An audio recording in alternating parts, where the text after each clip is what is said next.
Parliament సభ్యులు ఈటల రాజేంద్ర గారితో నాకు అనుబంధం ఉద్యమం మొదలు కాకముందు నుంచి నాకు అనుబంధం ఉన్నది.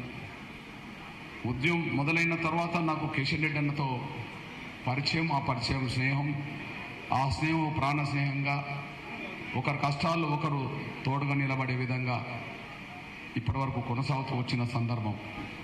కానీ మా సోదరులు ఈటల రాజేంద్ర చెప్పినట్టుగానే మాది వరంగల్ హంటర్ రోడ్ శాంపేట, దాన్ని రోకన్ల శాంపేట అంటారు. ఆ రోకన్ల శాంపేటలో ఒక 10-15 కోళ్ల ఫారాలు ఉండేది. అందులో గౌరవ పెద్దలు పురుషోత్తమరావు గారితో పాటు మా ఈటల రాజేంద్ర గారి కోళ్ల ఫారం కూడా అక్కడ ఉన్నది. ఆ కోళ్ల ఫారానికి నాకున్న అనుబంధం ఏందనే విషయం కూడా చెప్పాల్సి వస్తుంది. అన్న చెప్పలేదు.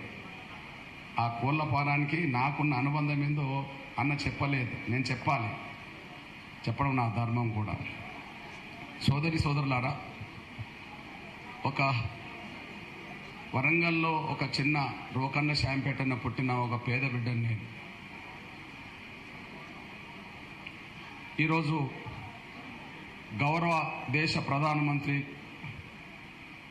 పేదల వర్గాల నిజమైన ప్రతినిధిగా ఉన్న పేద వర్గాలకు 2 పూటల తిండి ఉచితంగా అందిస్తున్న తిండి గింజలు ప్రధానమంత్రి గారి సపోర్ట్తో వర్గీకరణ అంశం బయటపడడం, పద్మశ్రీ రావడం కూడా నిజంగా ఈ జీవితంలో ఒక గొప్ప ఆశయానికి కట్టుబడి ఉంటే ఆశయం నెరవేరడమే కాదు, ఆశయానికి ఒక గుర్తింపు, గౌరవం కూడా దక్కుతుంది అనడానికి ఒక సాక్ష్యంగా నిలబడ్డది అది.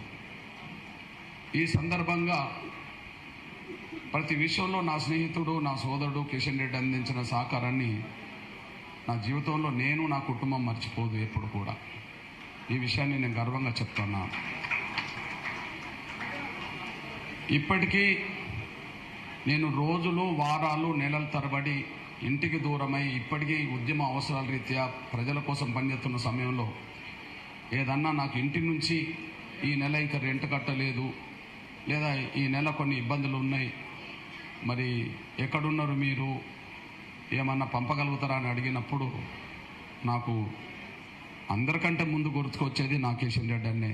అన్న, ఇంట్లో పరిస్థితి ఉన్నది, కొంత నువ్వు వెంటనే ఏదన్నా సాయం ఏర్పాటు చేసి పంపంటే నాకు మొదటి నుంచి ఇప్పటి వరకు ఆయనతోటి కొంత కుటుంబం గడుతుందనే విషయం మీ దృష్టికి వస్తున్నాను. నేను ఇప్పుడు నేను ఒక 15 రోజులుగా ఇప్పటికే ఒక 15 రోజులుగా ఈ వికలాంగుల సమస్యల మీద, వృద్ధుల వితంతుల సమస్యల మీద నేను తిరుగుతున్నాను. ఇక్కడికి రావడానికంటే ముందు కూడా వాస్తవానికి ఈరోజు నేను ఉమ్మడి ఆదిలాబాద్ జిల్లా సిరిపూర్ కాగజ్ నగర్ ఉండాలి, ఆదిలాబాద్లో ఉండాలి. గత 15 రోజులుగా ఇంటికి దూరమై నేను తిరుగుతున్న క్రమం. వికారాబాద్లో సభ పెట్టాను, 1000 మంది వచ్చారు, వృద్ధులు వితంతులు వికలాంగులు. తర్వాత మేడ్చల్లో పెట్టాను, తర్వాత సిద్దిపేటలో పెట్టాను, కరీంనగర్లో సభ జరిగింది, మంచిర్యాలలో సభ జరిగింది, నిర్మల్లో జరిగింది, నిజామాబాద్లో జరిగింది, గద్వాల్లో జరిగింది, వనపర్తిలో జరిగింది, మహబూబ్నగర్లో జరిగింది, నారాయణపేటలో జరిగింది, అదే సమయంలో నాగర్ కర్నూలులో జరిగింది, రంగారెడ్డిలో జరిగింది, హైదరాబాద్లో జరిగింది, మహబూబాద్లో మన భువనగిరిలో జరిగింది, ములుగులో జరిగింది, అదే సమయంలో మహబూబాద్లో జరిగింది, ఖమ్మంలో జరిగింది, కొత్తగూడెంలో జరిగింది. నిన్న నేను కొత్తగూడెం నుంచి వచ్చి భూపాల్పల్లిలో సభ జరిగింది, అదే సమయంలో మళ్ళా పెద్దపల్లిలో జరిగింది, రాత్రి గోదావరిఖంలో కార్యక్రమం జరిగింది. ఈరోజు గోదావరిఖం నుంచి నేను మంచిర్యాల అవతల ఉండబడే సిరిపూర్ కాగజ్ నగర్, అదే సమయంలో ఆదిలాబాద్ వెళ్ళాలి. ఈరోజు కార్యక్రమం ఇది కాబట్టి దాన్ని కొద్దిగా వాళ్ళకు నచ్చజెప్పి ఈరోజు వాయి తీసుకొని ఇక్కడ రావాల్సి వచ్చింది. మళ్ళీ రేపే సిరిసిల్ల ఉన్నది, జగిత్యాల ఉన్నది, ఎల్లుండి మెదక్ ఉన్నది, సంగారెడ్డి ఉన్నది. ఇట్లా అన్ని జిల్లాలు తిరుగుతున్న క్రమంలో నాకు ఇంటి నుంచి ఫోన్ వచ్చేసింది. ఇంటి నుంచి ఫోన్ వచ్చే ఇబ్బందులు ఉన్నాయని చెప్పడం జరిగింది. ఆ ఇబ్బందుల గురించి నేను అన్నకు చెప్పాను. వెంటనే నిన్ననే మనిషి మా వెంకట ద్వారా ఒక 2 లక్షలు ఇంటికి పంపితే నా కుటుంబం గడుస్తుంది. ఇది 30 ఏళ్ళ బట్టి ఉండబడే అనుబంధానికి సంబంధించిన గుర్తు. ఇప్పటికి నేను పోలే, వీడికి వచ్చాను, మళ్ళీ రేపు వెళ్ళాలి. అయితే నేను అన్న గురించి నేను ఎందుకు చెప్పాల్సిన పరిస్థితి నేపథ్యంలో ఇది వచ్చిందంటే, నేను అన్న గురించే కాకుండా ఈరోజు ఎంతో కొంత సమాజంలో ఒక ఉద్యమకారుడిగా ఒక అంశం మీద పరిష్కారం కోసం ఎక్కడ రాజీ పడకుండా ముందుకు తీసుకెళ్లే ఒక ఉద్యమకారుడిగా ఎంతో కొంత సమాజంలో తెలుగు నేల మీద దక్షిణాదిలో దేశంలో గుర్తింపు ఉన్నదంటే దానికి నాకు 2 కారణాలు. నేను అనుభవించిన పేదరికం, నేను అనుభవించిన కుల వివక్షత, ఈ 2 ఈ దేశంలో ఎప్పుడైనా నిర్మూలన జరగాలని నా వంతు ఆలోచిస్తుంటాను. నేను ఈ దేశంలో పేద ధనిక అనే ఈ అసమానతలు ఉండొద్దు. అదే సమయంలో నీ కులం ఎక్కువ, నా కులం తక్కువ, ఈ కులం తక్కువ అనే ఒక వివక్షత ఉండొద్దు. ఈ వివక్షత లేని సమాజాన్ని కోరుకోవాలని కసిగా ఆలోచిస్తాను నేను. ఎందుకంటే నేను చిన్నప్పుడు కులం అంటే ఏందో తెలియని రోజుల్లో కుల వివక్షతకు గురైన బాధ గుండెని ఇప్పటికీ పిండుతుంటుంది.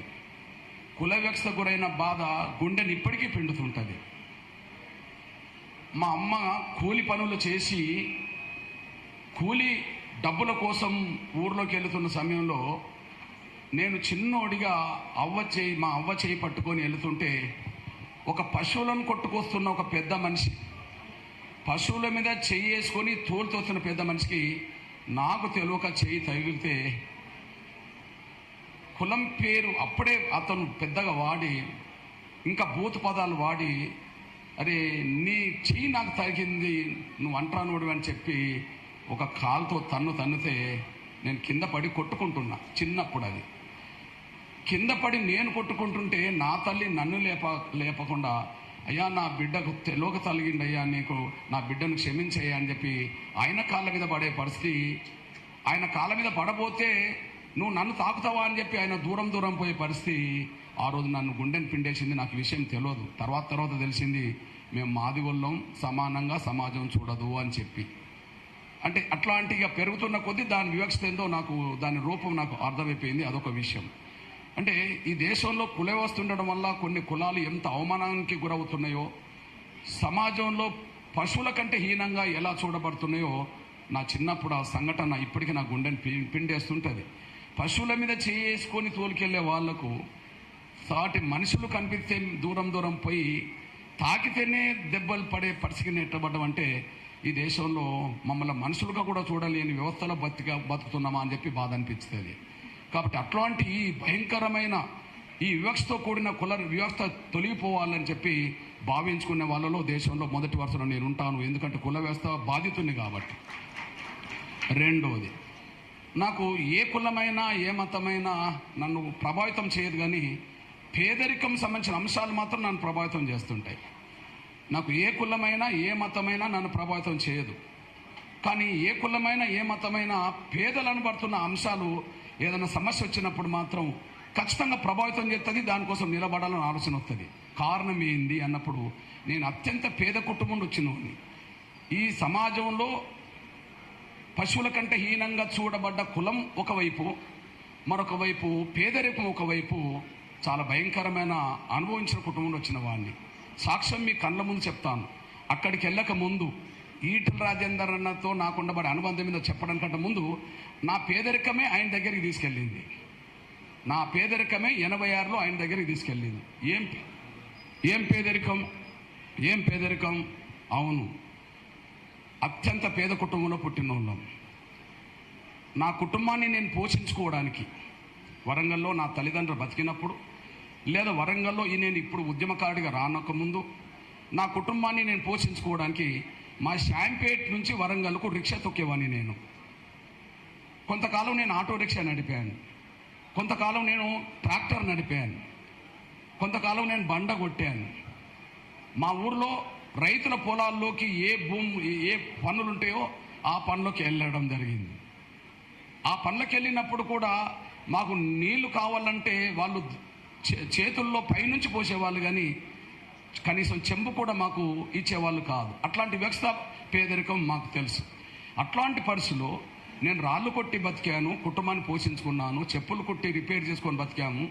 ఆ నేపథ్యంలో కొన్ని సందర్భాల్లో పనులు లేనప్పుడు అప్పుడు అన్న ఉన్నది కోళ్ళ ఫారాలు ఉంటే ఆ కోళ్ళ ఫారాల్లో కోళ్ళ ఎరువులు ఎత్తేయడానికి నేను వారాలు నెలలు పడి అన్న పౌల్ట్రీ ఫామ్లో నేను పనిచేసిన ఉంది.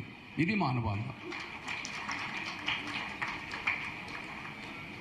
అన్న కోళ్ళ ఫారాలో నేను పనిచేశాను, ఎరువులు ఎత్తాను. నేను చెప్పుకోవడానికి బాధ ఏంది, సిగ్గేంది, వాస్తవమే కదా.